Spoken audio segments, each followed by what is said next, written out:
I know it's really high, but I'm not surprised. It's quite a high-risk in industry with animals and machinery and bikes, and I guess probably not enough training on some things. The Curry family have been farming dairy beef in Tuakau for the past 14 years.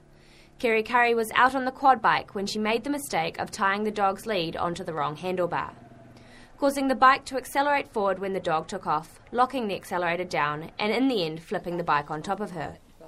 Were you injured in the accident? I thought I'd broken my leg, actually. I grazed on my arm on the metal and had a really badly bruised leg and hobbled around for a couple of days. But no, thankfully, I wasn't injured. The dog wasn't injured either.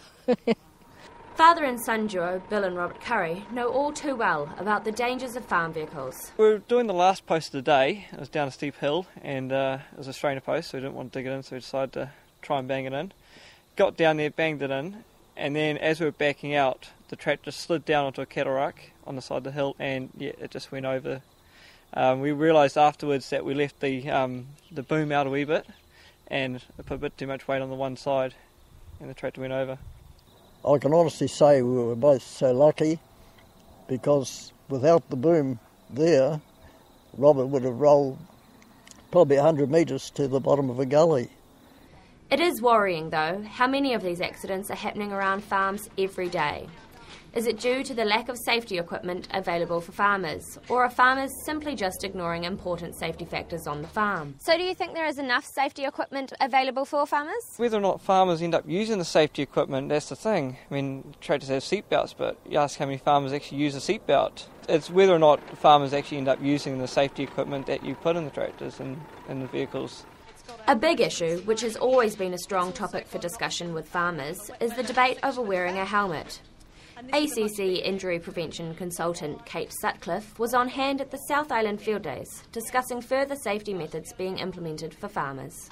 A helmet's going to save quite a serious head injury if you're actually going to fall off. So there are a large number of quad bike helmets available now. It's not just the ones that were probably around about 10 years ago. There's a lot of companies out there that have a lot of different designs, and it's obviously selecting the right one that suits you and the environment you're working in, and obviously that meets the standards as well. If you end up killing yourself, it's even worse, or injuring yourself. I mean, when I did this, a guy, just before I rolled the tractor, a guy rolled the tractor and he's now in a wheelchair. And, you know, if he had worn a seatbelt, he wouldn't have, he'd be still walking around. But whether or not farmers heed these warnings is another story. How high do injury statistics have to reach before farmers take notice? Emma Jones, Country 99 TV News.